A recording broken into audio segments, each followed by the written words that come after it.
Avec Gilles Trignard Résidence, vous êtes confortablement installé pour regarder Si on parlait. L'entrepôt du bricolage, filiale du groupe Samsé, vous présente Si on parlait.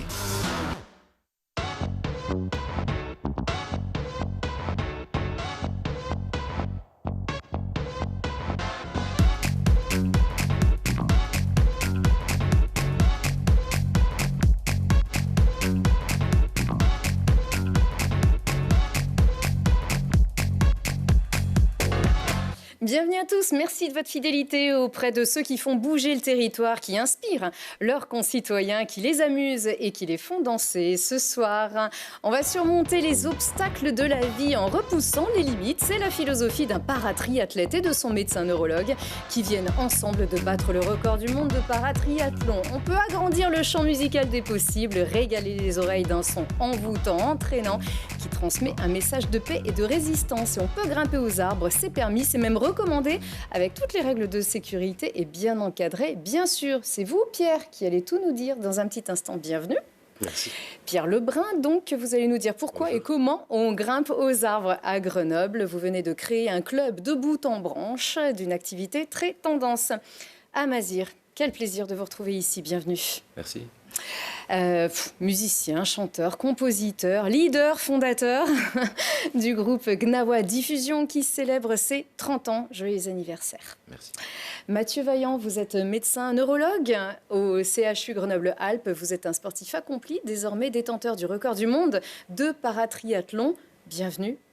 Bonjour. Merci beaucoup d'être avec nous. Vous êtes valide, comme on dit, et le handi, c'est un surhomme qui est avec nous. Géraud Payot, bienvenue.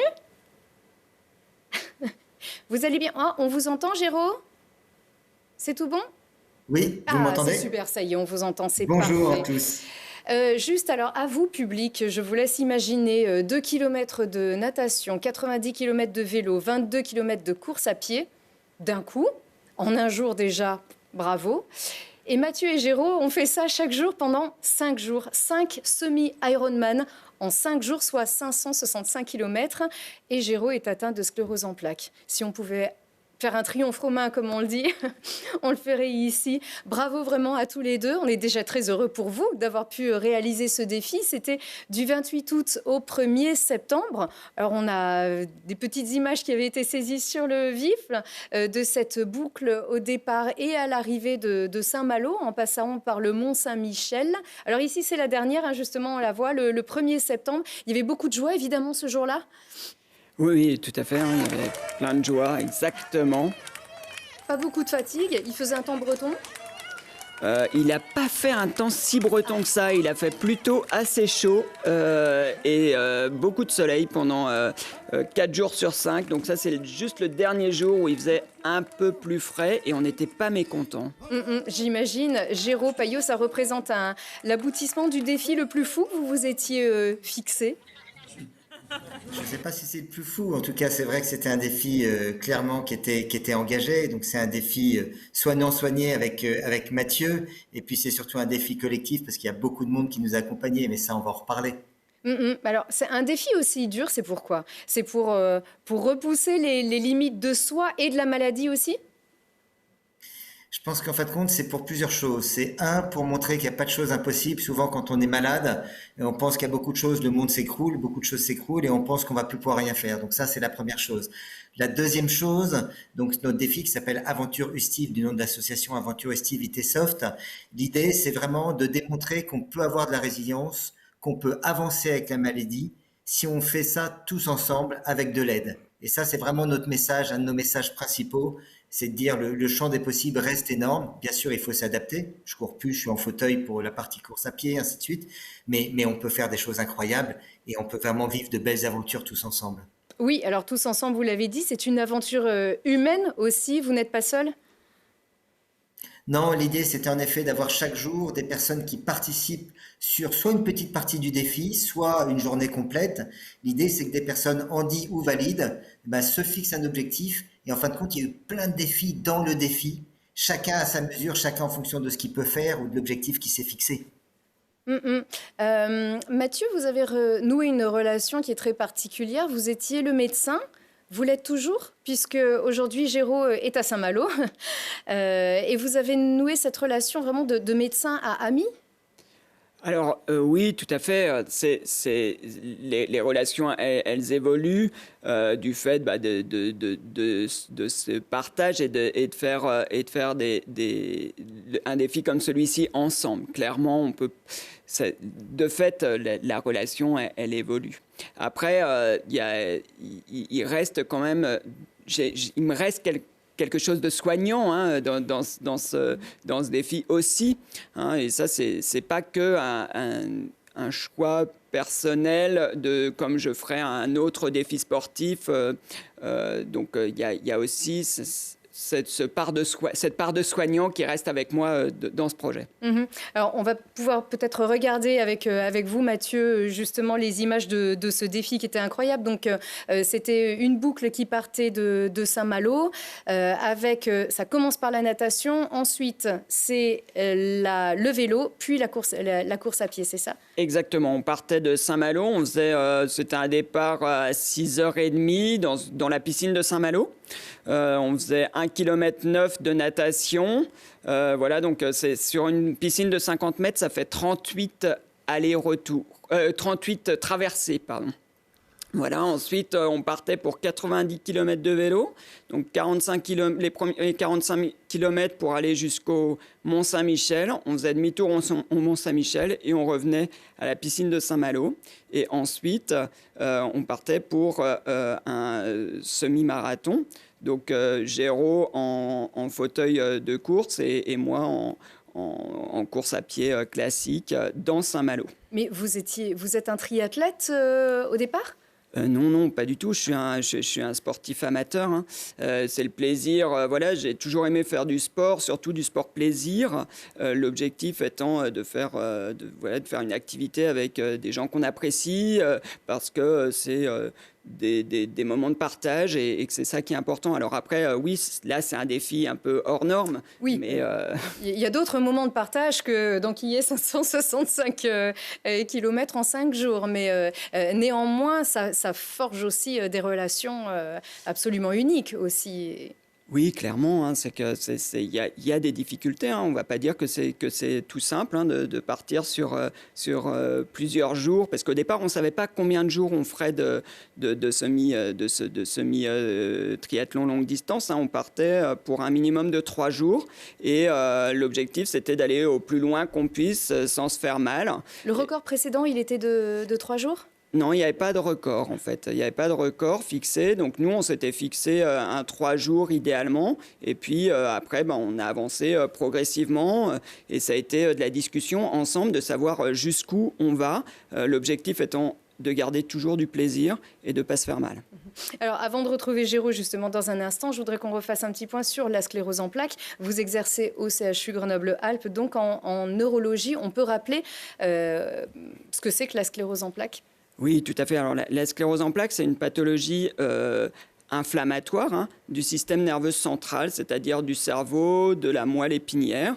Et il se crée une inflammation locale qui va donner des symptômes neurologiques. Et c'est une maladie chronique qui va évoluer dans le temps, soit sous forme de poussée, soit de manière plus insidieuse, avec des symptômes neurologiques qui vont apparaître, soit des symptômes qu'on voit, le plus classique, des troubles de la marche, soit des symptômes invisibles, comme on peut voir des symptômes urinaires, de la fatigue ou d'autres difficultés, comme des difficultés d'attention, de concentration. Et cela évolue ? Et ça évolue dans le temps. Et tout notre travail, nous, neurologues et toutes les équipes qui nous entourent, parce qu'on n'est pas tout seul, il y a des paramédicaux, des infirmières, des aides-soignantes, des kinés, des neuropsychologues. Et tous ensemble, finalement, l'objectif, c'est de pouvoir bloquer l'évolution de la maladie et de pouvoir apporter après de la qualité de vie dans le quotidien. Donc bloquer la maladie, ça se fait par des traitements, hein, des traitements médicamenteux qui jouent sur notre système immunitaire. Et qui ont beaucoup progressé. Et qui ont énormément progressé au cours des dernières années. Et puis l'autre côté, c'est le côté du quotidien. Finalement, pour le patient, les traitements, c'est de la contrainte.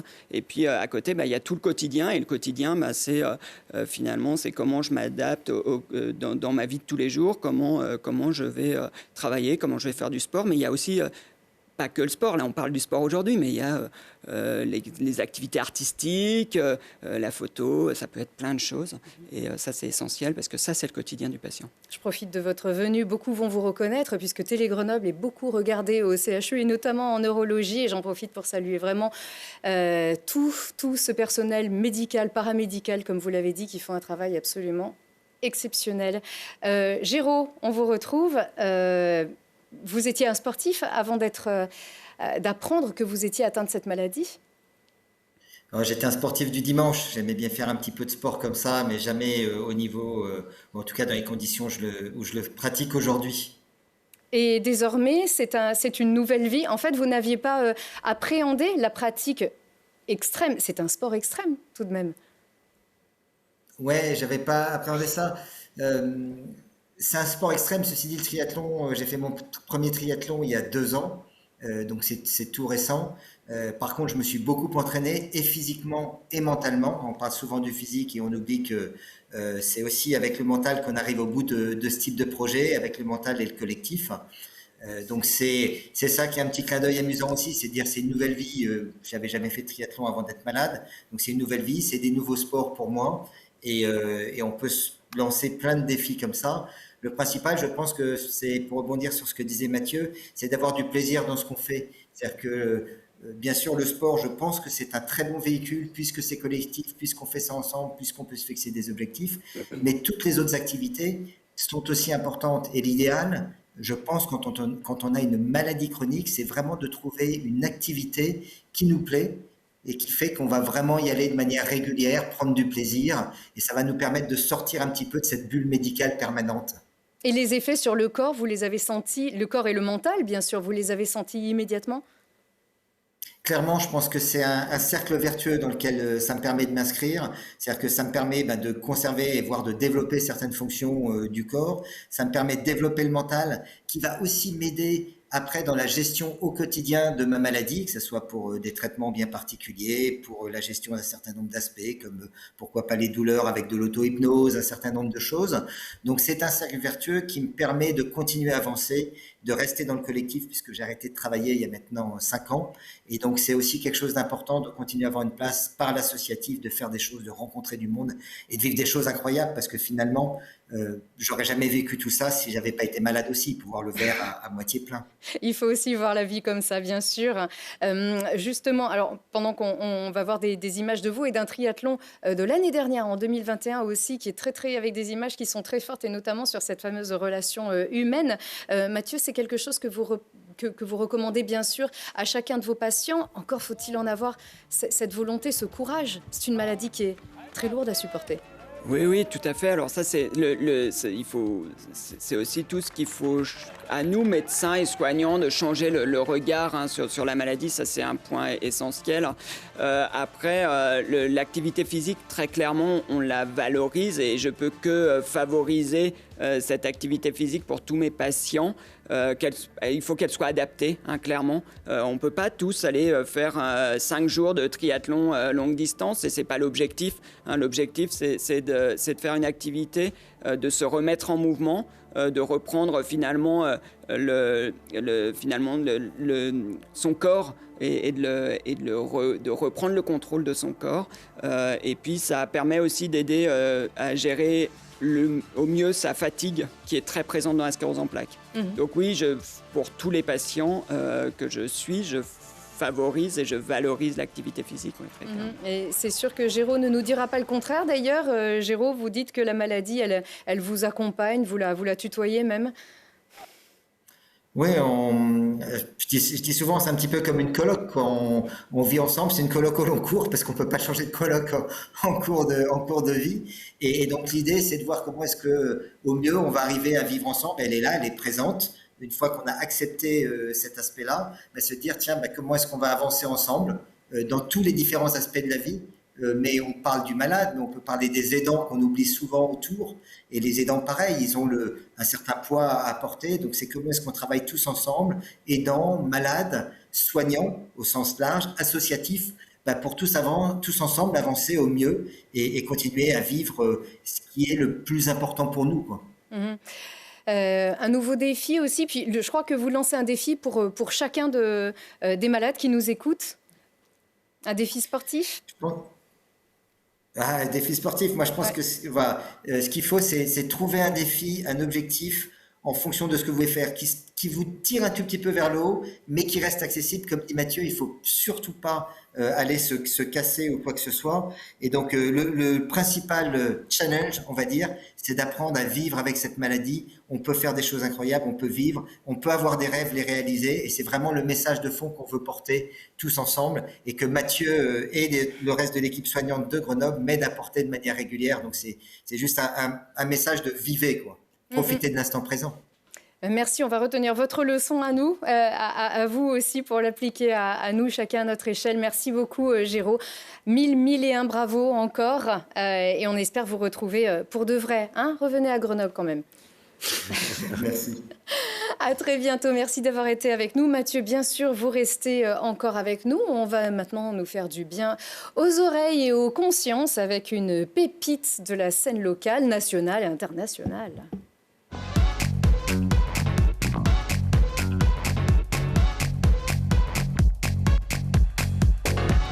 C'est pas Gnawa, ça. C'est la Musgueule. C'est local aussi, hein. C'est bien. Mais bien. ouais, c'est vachement bien. L'apéritif, il est consistant.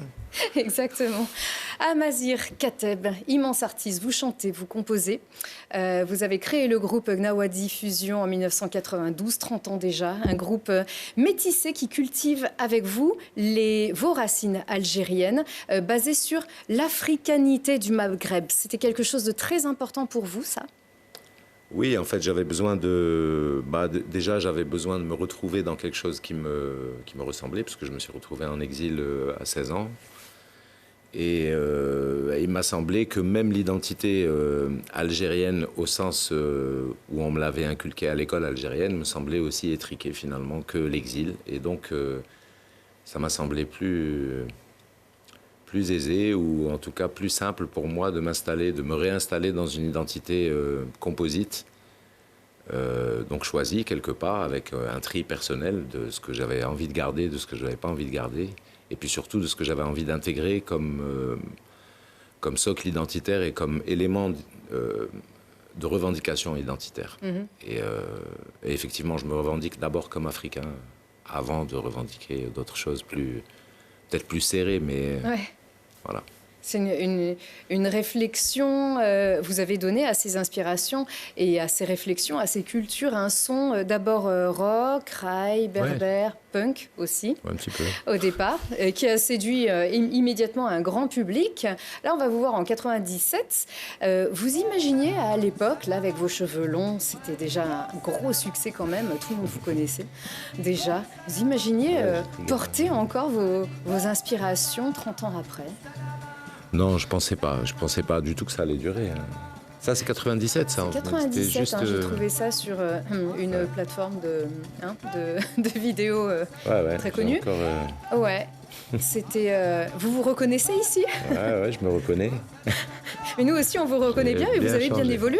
Mais en gardant toujours cette identité qui est vraiment très forte, cette couleur qui est vraiment qu'à vous. Hein. Parce que en fait, c'est une couleur qui est très personnelle, qui rejoint beaucoup de choses au Maghreb déjà. C'est-à-dire que ça me crée des liens aussi avec le patrimoine tunisien, le patrimoine marocain, le patrimoine mauritanien et même plus bas, malien, nigérien, etc. Gnawa vient de... Gnawa vient de Guinée, en fait. Vient du mot guinéen, mais par extension, c'est la musique des Noirs et des esclaves à la base. Hein. C'est un peu un gospel, hein, c'est un genre de... Mais aussi, ce qui est très, très intéressant dans cette musique, une fois qu'on est parti dans ce chemin-là, dans cette direction-là, après, il y a beaucoup de musiques qui sont des grandes sœurs ou des mamans ou des cousines de cette musique-là. Donc, il y a, par exemple, tous les sons qui existent à Cuba. Là, par exemple, en 2015, je suis allé travailler à La Havane avec des Cubains et on a monté un répertoire Gnawa afro-cubain. Et en fait, eux, leurs chansons, c'est du gnawi, c'est-à-dire ça se joue avec des tambours et des voix, mais en fait, si vous mettez un gembri, si vous mettez juste l'élément justement qui type la musique et qui la transforme en musique gnawa, les ritournelles sont les mêmes, les mélodies se ressemblent, les modes sont exactement les mêmes, l'énergie aussi, vraiment quelque chose d'universel dans le chant de tous les esclaves du monde. Je crois qu'il y a toujours cette espèce de... Il y a une graine de liberté qui est là, je serais incapable de la dessiner ou même de vous dire laquelle c'est réellement, mais il y a toujours ce truc qui relie toutes ces musiques entre elles, que ce soit le candomblé ou que ce soit la santeria à Cuba, ou le reggae, ou le blues, ou le jazz, ou le gospel, ou le gnawi, ou toutes ces choses-là, pour moi, en fait, ça participe. Et même le flamenco, d'une certaine manière, parce que le flamenco est très africain, en fait, on ne se rend pas compte, mais il y a beaucoup d'apports d'Afrique du Nord, en tout cas, même dans la façon de chanter. Hein, il y a beaucoup de choses qui sont... c'est de là et de là-bas. Et, un peu comme nous, on est de là et de là-bas. Exactement. Et cette musique, ces musiques dont vous parlez aussi, même à Cuba, c'est le lien avec ce message que vous transmettez qui est résolument engagé, toujours. On va le développer dans un petit instant quand même, justement, ce message, parce qu'il évolue, et avec vous d'ailleurs, et il est toujours plus actuel. Quand même, vous avez quitté aussi le groupe, vous vous êtes disloqué, carrière solo, très belle carrière solo d'ailleurs. Alors j'ai retrouvé des images de vous à Toulouse, je crois que c'était. Toujours. Il n'y avait pas beaucoup de monde, hein, ça va. beaucoup de succès ici, en l'occurrence. Pourquoi cette carrière solo ? Parce que en fait, j'avais besoin, après 15 ans de groupe, de me recentrer un petit peu. J'avais besoin de me reposer aussi. Puis j'avais écrit des choses qui n'étaient pas forcément dans la couleur de Gnawa Diffusion, en tout cas pas... Je ne les entendais pas là-dedans. Et puis il y avait aussi des textes de mon père que j'ai mis en musique et qui me tenaient à cœur, et j'avais pas envie d'en vouloir à quelqu'un de ne pas les avoir fait bien. Parce que dans la musique, en fait, je pense que beaucoup de musiciens vous le diront, ou alors peut-être moi je suis spécial, mais la plupart des musiciens que je connais regrettent toujours ce qu'ils ont enregistré sur un album. C'est-à-dire, en fait, dès qu'on fige quelque chose, on se dit toujours, j'aurais dû faire autrement. Là, c'est n'importe quoi. Là, c'est normal. Hein. C'est comme quand vous faites un plat. Vous vous dites tout, même s'il est très bon. Ah, absolument. Vous ou une émission, toujours, vous imaginez. Ou une émission, ou un générique. Voilà. Et cette spontanéité aussi, c'est ce qui fait toute la magie de l'instant, la magie du cœur, voilà, tout ressort aussi. Vous parlez de votre papa à l'instant, vous êtes le fils de Kateb Yassine, poète, romancier, qui a été... Et dramaturge, il a écrit beaucoup de théâtre aussi, mon père. Oui, dramaturge, et qui porte d'ailleurs, on est très fiers d'ailleurs de cette bibliothèque Kateb Yassine. Donc, il y a même, j'ai croisé des gamins la dernière fois à Villeneuve. Il y en a un qui m'a reconnu. Il a dit, c'est le fils de la bibliothèque. Ah, ben voilà.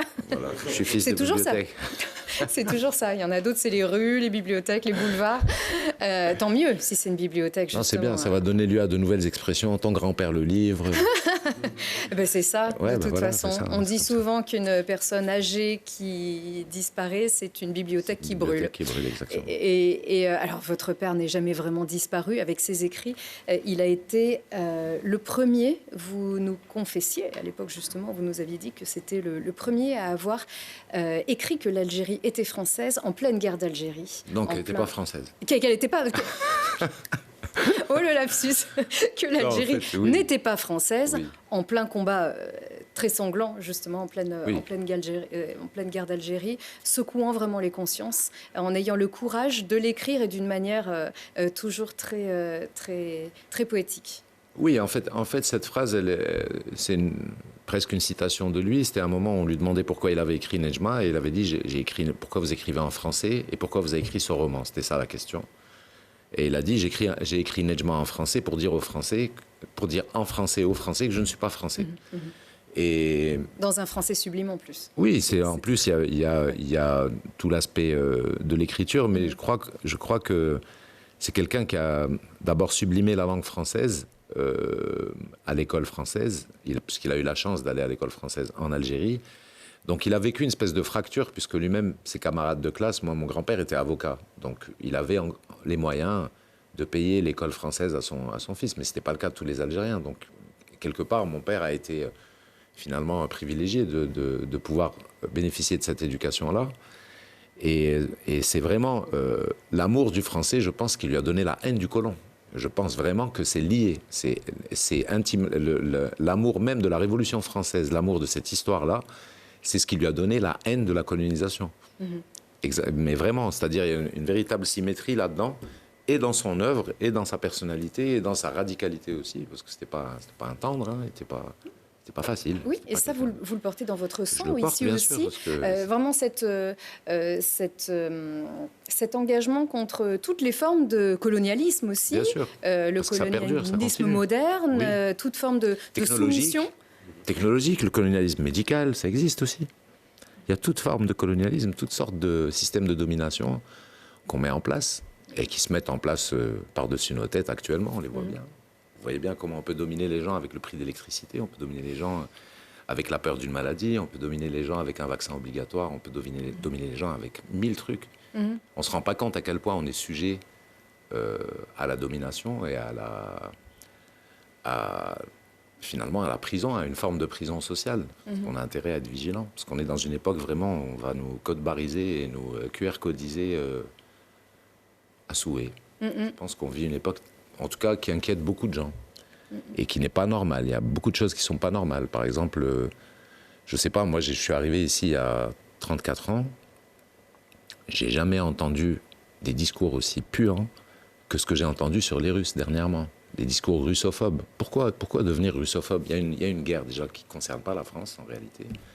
Mais pourquoi ce discours russophobe ? Pourquoi interdire un chef d'orchestre russe d'aller faire un concert à Vienne ou je sais pas où, enfin, c'est vraiment, il y a un virage fasciste très très très visible. En tout cas, même les aveugles, ils le voient ce virage fasciste. Et il est inquiétant, vraiment, très inquiétant. Et il est technologique, il est fun, il est vert aussi un petit peu. Il nous raconte plein d'histoires. Vous chantez en arabe. On peut vous écouter, Gnawa, en 2021. Vous le disiez, vous parliez du virus sur ce concert qui a été capté à l'Iliade, à Cessiné-Parisé, devant un public, un cyberpublic derrière les télévisions. C'était déjà ça. Beaucoup de monde voilà, dans la salle, une captation qui nous a en tout cas permis de vous garder et de vous voir sur les écrans.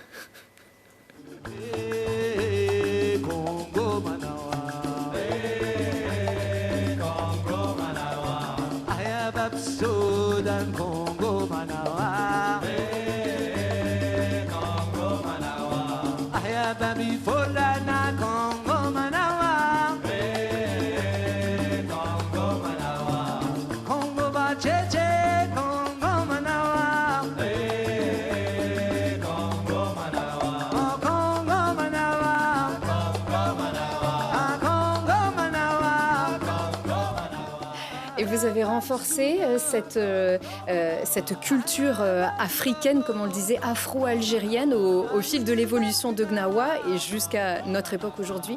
Oui, d'ailleurs, ce qu'on écoute, c'est un morceau qui est cubain, en fait, à la base. Ça, c'est un morceau que j'ai appris à La Havane et que j'ai adapté au Gembri, mais Congo Manawa, c'est un truc cubain. Et j'ai mis des paroles en arabe dessus. Oui, beaucoup et de voilà, percus. c'est un exemple de morceau complètement cubain, mais qui sonne Gnawa à fond. Et l'évolution, c'est vrai qu'au départ, quand j'ai monté Gnawa, j'étais plus minoritaire en termes culturels. En fait, j'étais que avec des Grenoblois qui étaient plutôt des rockers, des jazzman. Donc, il y avait, en fait, on était 11. Et je crois que j'étais le seul Algérien à l'époque. C'est ça. Donc, il y avait que la voix, en fait, qui pouvait amener la couleur.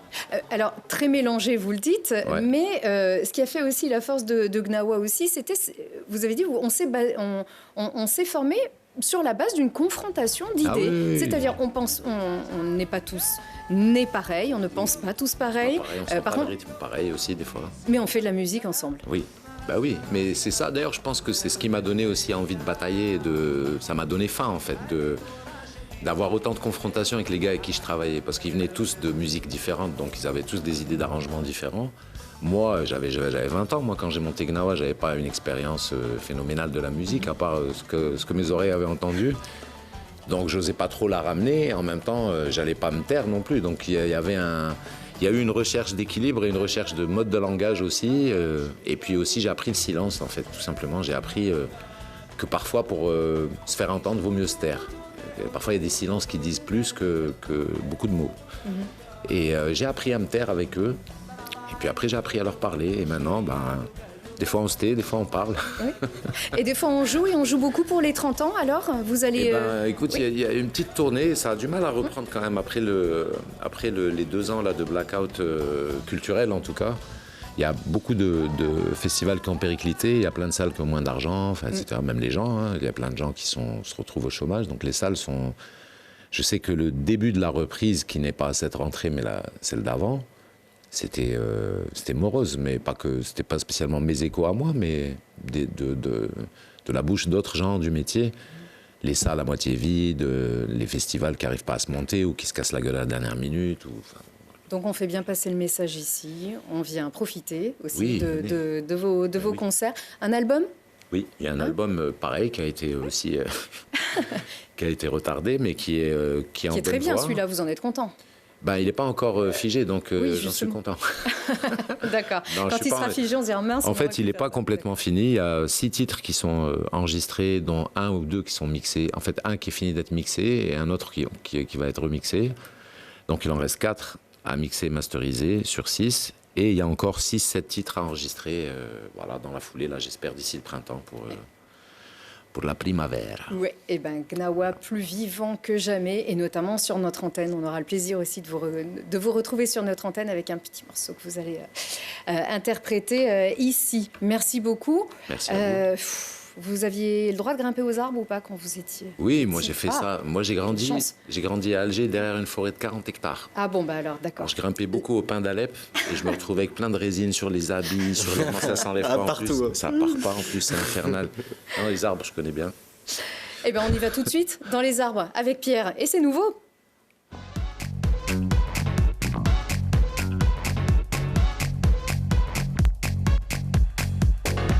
C'est nouveau, mais qu'est-ce que ces tendances de grimper aux arbres? Qu'est-ce que c'est que cette nouvelle... C'est pas qu'une mode, c'est une véritable passion. Aujourd'hui, ça se développe de plus en plus, la grimpe aux arbres. Eh ben, tout à fait, notre discipline, ça s'appelle la grimpe d'arbre, qui est Grimpe une d'arbre, discipline. pardon. Ouais, la grimpe d'arbre.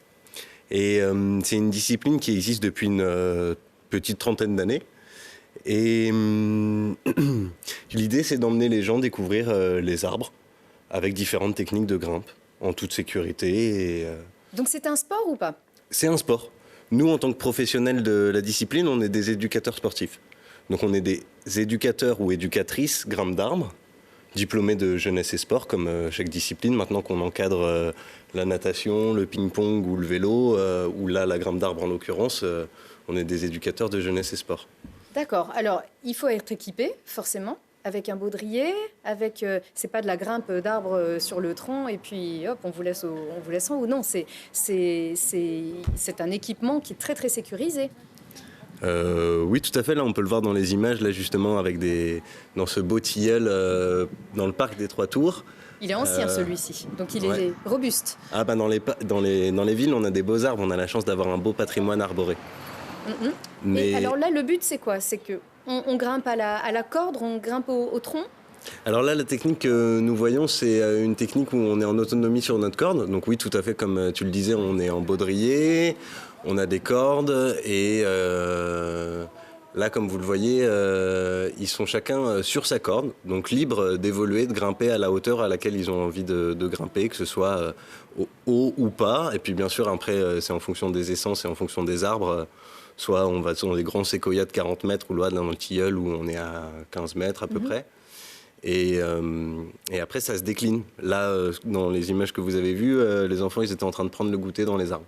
D'accord, Et on donc- peut lire. On peut lire, bien sûr. On peut écouter de la musique. Ouais. En buvant une tisane de tilleul. Exactement, en buvant une tisane de tilleul, tout La à fait. cueillette, on peut faire la cueillette. On peut faire la au cueillette, mois de oui, juin. bien sûr. Et même dès le printemps, là, pour justement la bourgeon et les gémothérapies. Moi, j'ai une amie qui fait de la gémothérapie et je l'ai emmenée dans l'arbre cueillir ses bourgeons, quoi. Mais Et alors, vous faites de la cerisothérapie au printemps, là, avec... on va cueillir Avec les ton club. cerises, mais ça, ce serait une super idée. Ah oui, on fait une chasse aux cerises, grimpe d'arbre. Grimpe pourrait. d'arbre à, Ça pourrait, grimpe d'arbre ouais. à cerises. Là, il y a les noix et les châtaignes. Heureusement, on peut encore le faire. Mais sinon, à je pourrais terre. t'installer dans l'arbre pour que tu puisses donner un concert depuis l'arbre. Ah, ça me plairait, ça. Parce qu'en ce qui me concerne, mon dada, c'est aussi de créer des spectacles dans les arbres. Ouais. Et du coup... Allez, Et vas-y. Amazir doit prendre sa Vas-y. licence Bien pour sûr, le faire ou pas? j'ai perché un groupe de musique dans l'arbre, un trio accordéon, guitare et flûte. Et ils ont D'accord. donné un concert depuis un grand chêne. Sans licence. Mortel, ça. Pas obligé d'être licencié auprès de notre club. Votre fédé, votre club. Alors du coup, non, c'est niveau sécurité. Niveau sécurité, quoi qu'il arrive, on est encordé et puis de toute manière, justement, on décline les différentes techniques en fonction de ce qu'on veut faire dans l'arbre. Que ce soit justement des temps de concert dans les arbres, des bivouacs dans les arbres. Il y a forcément un retour à la nature aussi. On inculque les valeurs de la nature, tout à fait. Un retour aux racines, un amour des arbres. Alors, notre discipline, c'est pas du tout de l'acrobranche. L'acrobranche, souvent, c'est des kilomètres de câbles, beaucoup de dégâts aux arbres. Et puis, dans des parcours d'acrobranche, souvent, on leur donne des baudriers et tiens, vas-y, débrouille-toi sur le parcours. Ouais. Et moi, Là, j'ai eu des retours. Oui, exactement. Là, l'idée, c'est avant tout d'amener un autre regard sur l'arbre, cet être fabuleux qu'il est, et surtout sur le lien qu'on peut tisser avec lui. Et les cordes, et puis tout ce qui s'ensuit, c'est juste un prétexte pour redécouvrir l'arbre sous un nouvel œil. Pour tout le monde, c'est aussi une discipline adaptée. C'est accessible à tous, même à ceux qui peut-être ne pourraient pas au premier abord. Tout est prévu. Là, on voit des images de grimpe adaptée. Et c'est même recommandé, c'est très thérapeutique, la grimpe d'arbres. Là, de plus en plus de scientifiques sont en train de prouver à quel point passer du temps dans la nature, auprès des arbres, c'est vital et essentiel. Là, on adopte un point de vue de la santé. En ce qui me concerne, moi je trouve que notre discipline, elle se veut de réunir nature et culture, justement. Et puis là, comme vous le voyez, c'est un public de personnes en mobilité réduite qui grimpent. Donc là encore, on installe des techniques, des systèmes de cordes en fonction des différents publics avec lesquels on œuvre. Mobilité réduite, handicap mental aussi. Donc aussi, on appréhende différemment le vide, la hauteur. Je trouve que c'est très instructif aussi. Oui, et puis aussi être confronté au vide, c'est très libérateur, c'est très guérisseur, thérapeutique. Et moi, j'ai vu des enfants et des grands-enfants justement évoluer dans des séjours et qui n'avaient pas du tout la même appréhension du vide. Et d'être dans le vide, ça amène aussi une certaine forme d'ouverture d'esprit. Et l'arbre, bien sûr, il est guérisseur. Moi, quand j'ai fait ma formation du coup de mon CQP éducateur grimpe d'arbre il y a quelques années, 2 mois avant, je m'étais cassé les côtes. Et l'arbre, ça peut paraître étrange ce que je dis, mais l'arbre a vraiment été un acteur. Il a pensé la dans ma guérison, ouais.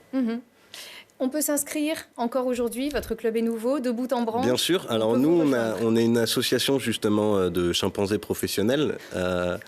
On vient de créer notre asso au printemps et l'idée c'est de créer un club de grimpe d'arbres à Grenoble. Avec tous les mercredis, soit on va au ping-pong ou à la natation, ou là en l'occurrence on va grimper dans les arbres. D'accord. Et donc, alors, on peut vous retrouver sur le site et puis... vous pouvez nous retrouver sur Internet, on vous voit directement sur les arbres. Sur Facebook et dans les différents parcs de la ville, bien sûr. Sur la page Facebook de Bout en Branche. Facebook, il y a des trucs bien aussi. On voit votre page à vous. Et bien sûr, à Géraud et Mathieu pour ce quintuple Ironman. Et vous, pour aller grimper aux arbres. C'est vrai que des fois aussi, c'est pratique pour aller s'inscrire et s'informer. Merci beaucoup à vous 3. C'était un vrai plaisir de vous recevoir. Merci. Bonne chance, bien sûr, pour la suite. Et à Mazir, joyeux anniversaire, joyeux 30 ans. Merci. Et merci à vous. Au revoir.